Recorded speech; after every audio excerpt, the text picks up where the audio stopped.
May is National Beef Month, and with that comes a great option for a protein source of all sorts of times of day, any time of the year. We're cooking out. I mean, it's spring, and so we want to get outside, and beef's a great option for that. I know, and we're excited about May is Beef Month, especially here in Warren County in South Central Kentucky, Brittany, because we have a lot of beef cattle producers. We're actually in the top 5 in the state. We kind of move back and forth between 2 and 3. So we have a lot of hardworking farmers out there working very hard to produce that protein product that we all enjoy. And with it getting warmer and getting hotter, we want to grill. That's right. And you know, the most widely used beef cut of any of them is ground beef. But Brittany, when you go to the ground beef section in the grocery store, I mean, most people notice that there are so many It can be a little overwhelming because how do you know what is what and what's the best and what's the best quality for your money and that sort of thing, because it can be the selection is huge. Right, and there's packaging differences, there are percentage differences, there's all kinds of things. So we're going to kind of work through some of that mystery today, okay? And so for the people who are a little bit more health conscious, they want a leaner beef, and basically that just means that there's not as much fat content in that beef. And so this particular is a ground chuck. Ground chuck is an 80-20, and so it's 80% meat and it's got about 20% fat. Now when you go for that 90-10, which is a very lean type product, either a ground sirloin or maybe even a branded product like Laura's lean beef, it is very lean.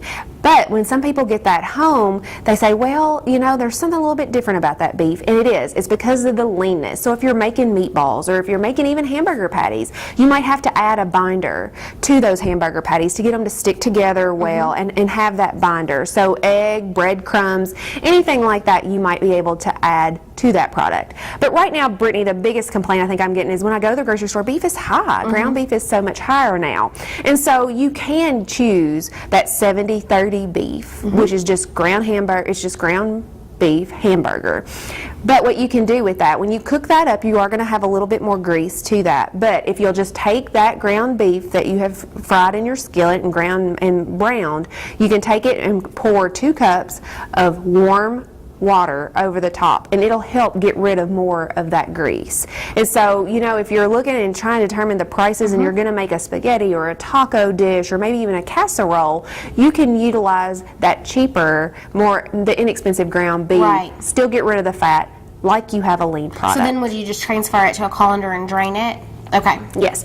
So basically you brown it up, you transfer it to a colander, and then you pour that warm water over it. Okay. And so then it drains most of that fat and grease out to where you almost have a 95.5 product. So you can still get that leanness maybe for a little less money. If you're making hamburgers and things like that, we need that fat for binder as long as you're not on a strict diet. And so we do want to go with an 80-20 or maybe a 70-30 for that type product. Meatloaves, different things like that. Just really depends on the dish that you're making, on what type of hamburger that you want to buy. But when you go to the grocery store, there's all kinds of branded products. There's CAB, there's Laura's Lean, there's all kinds of products. Ground beef is ground beef. Any of them you choose are going to be safe, they're going to be nutritious, they're going to be high in zinc, iron, and protein. And so it's really your personal preference and the price. There is a difference in fat content, but other than that, it's a good choice. It's a good choice. So it doesn't have to be intimidating. Right. And if it's on sale, stock up. If your freezer will hold it, get some of that product now, because our beef supply is low.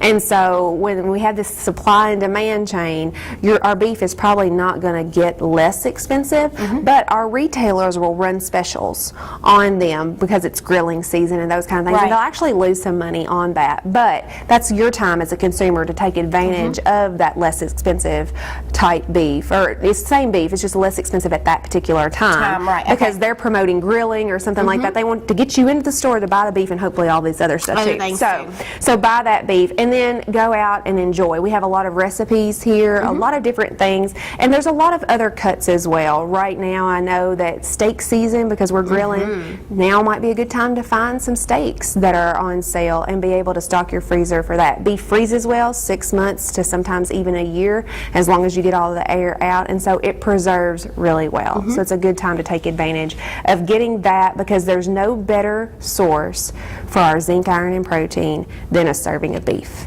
Well, and you've got a great recipe that you're going to share with us that's pretty simple and celebrates basically the time of the year, being beef month and the spring warm weather. That's right. And Brittany, I'm going to put on my gloves because anytime, the beef is safe. When it comes from the animal, this is a safe product. A lot of times where we run into trouble is our preparation of that product. So, because we're going to be touching other items, I am going to put on some gloves here while we're working with this. But these are bacon sliders. They're fun, they're small, great for a picnic, a cookout, or just for your supper because they are kind of fun.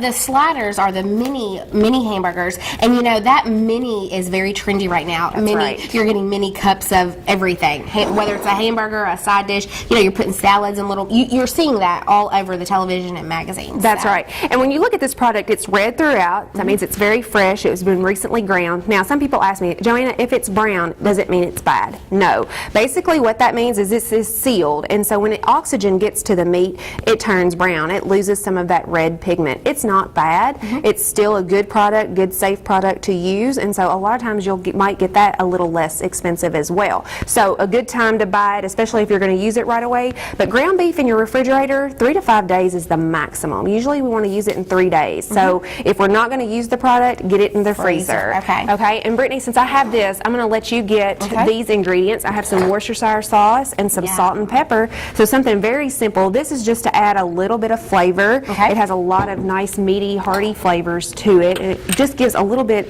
to the hamburger. A little salt and pepper. We don't want to do a whole lot. And then when a lot of people, they really want to work their hamburgers, they really want to work a lot of the meat, and sometimes they can overwork it. So we really don't want to play in here. We just want to go ahead and get everything mixed up and then go ahead and pat our sliders out. And usually for a slider, it's really up to your preference. I have these little mini buns over here today, so we don't want to get our sliders too big for our bun, but we don't want them too small either. And with an 80-20 product, you're going to have some shrinkage.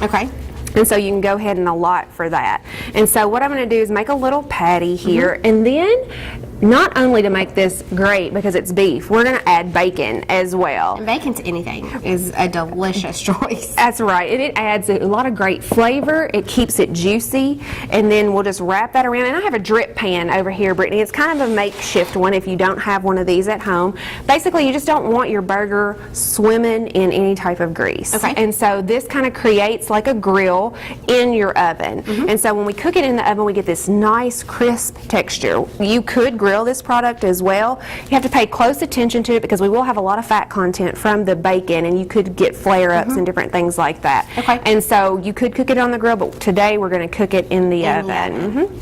And so you just want to make these patties, wrap your bacon around like this, and put it in the oven. And we want to usually cook it for about 30 minutes in a 350-degree oven. Make sure that it's preheated and stick it in there. What internal temperature are you looking for with ground beef? Well, the internal temperature with ground beef is 160 degrees. Any ground product is going to be 160 degrees. But for your steaks, your roast, your whole meat products, we're looking at about 145. A lot of people tend to overcook their beef. They want to get it a lot higher temperature. And what we do is we cook the juices out and sometimes cook the flavor out. And so we definitely don't want to do that. We have way too much flavor here.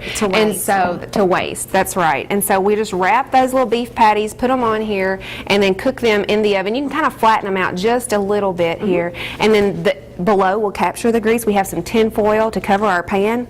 Just wrap it up, throw it away. So we have this. So a very easy meal to prepare. And paired with some very nutritious toppings over here. You've got spinach, which is a great dark leafy green. You've got pickle and tomato. I don't think a hamburger is a hamburger without a slice of tomato. It's definitely not. So we have all that. And then once we get this out of the oven, we want to go ahead and place our cheese on the slider so that warmth kind of melts. And you kind of see here how it's already melted. And so, but to make sure, you want to take the temperature, take your thermometer, stick it through the side of the hamburger. A lot of people want to stick it on top. We're not going to get the temperature that way. So we want to stick it through the side of the hamburger, make sure it's 160 degrees, and then it's ready for your picnic, for your family to enjoy these great little hamburgers. So in about 40 minutes, you can have a lot of different little mini sliders. You can try different cheeses on top to kind of change it up and make it different, as well as different toppings. And so you're ready for your picnic or your potluck. Well, this hamburger paired with our Asian asparagus salad,